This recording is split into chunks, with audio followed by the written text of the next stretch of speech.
All right, let's now get you some breaking news that's just come in, where Russia's Foreign Minister Sergey Lavrov has said that work is underway on a possible nuclear test. Sergey Lavrov said that the Russian President Vladimir Putin has issued a directive to assess the feasibility of preparing for nuclear tests. Now, Putin's directive has been accepted and a study is apparently underway. Sergey Lavrov further added that the public will be informed of the results. Now, Putin's order apparently is in response to the American President Donald Trump's surprise announcement last week, where he said that the United States is going to resume nuclear testing. Now, neither nation has been testing or exploding actual nuclear weapons since the 1990s, back when Russia was still USSR. The ties between Russia and the United States have deteriorated in recent weeks. Trump is said to be very frustrated with the lack of progress for ending the Ukraine war. Now, Trump also recently cancelled a planned summit with Vladimir Putin in Hungary and has imposed sanctions on Russia for the first time since returning to the White House.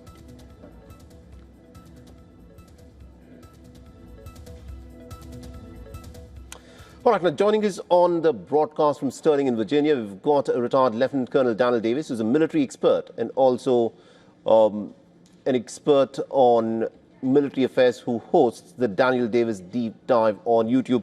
Colonel Davis, thank you very much indeed for joining us here on WION. Now, I want you to weigh in on what has been happening with the statements that have been made, where Sergey Lavrov has now announced that Russia also, on the directive of Vladimir Putin, is planning to conduct a nuclear test. This in response to what Donald Trump said, that he has given a directive to the Pentagon to carry out a nuclear test. What do you think these two leaders are thinking? I mean, do they want to actually explode a nuclear weapon that they haven't done since the 1990s, or is this just military posturing? Well, you know, from the United States side, so are we. I think that Trump was referring to the fact that the Russian side had test missile platforms in the new Brezhnevik cruise missile, nuclear-powered, nuclear-tipped cruise missile, and the Poseidon submarine drone underwater missile. It's also nuclear-driven and has capacity for a nuclear warhead. There was some question of whether Trump was misspoke, whether he meant the U.S. would also test platforms, you know, like some of our carriers, the Minuteman III, et cetera, or whether he meant an actual nuclear test. That's the word he used.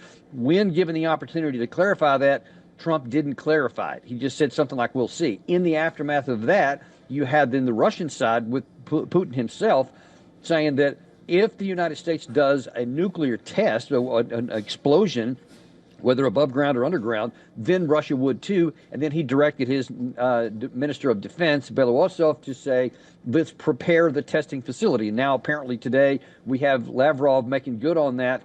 My hope is that this is just an effort by the Russians to convey the seriousness of this, that they're not just using words, that if the U.S. does an actual nuclear weapons test, they will do the same. And my hope is that the United States will not do that, and that Russia will then not unilaterally conduct a test. They have no reason to, because that would just ramp up the risk of nuclear war for everyone, and would be a bad thing for humanity. Absolutely, indeed. And also to talk a bit about what is happening at the moment on the Ukrainian battlefield, where the Russian forces, it is being said, have surrounded Pokrovsk and are making a lot of advances inside of this city that they seem to have a clear upper hand in. How significant do you think the fall of Pokrovsk to Russia would be? Well, I think that if you take a look at the latest information coming out, Pokrovsk is effectively already lost. Ukraine has lost it to the Russian forces.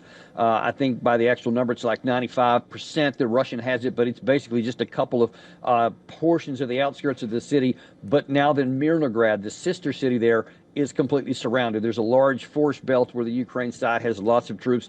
That is also in a now virtually completely surrounded issue, not even just by fire control.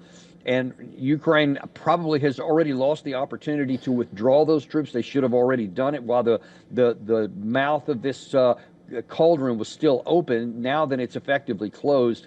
So I think this could be a really, really big setback for the Ukraine side, not just losing the cities, but losing all the troops that are still left in there defending it. And this will definitely not help the Eastern Front for the Ukraine side.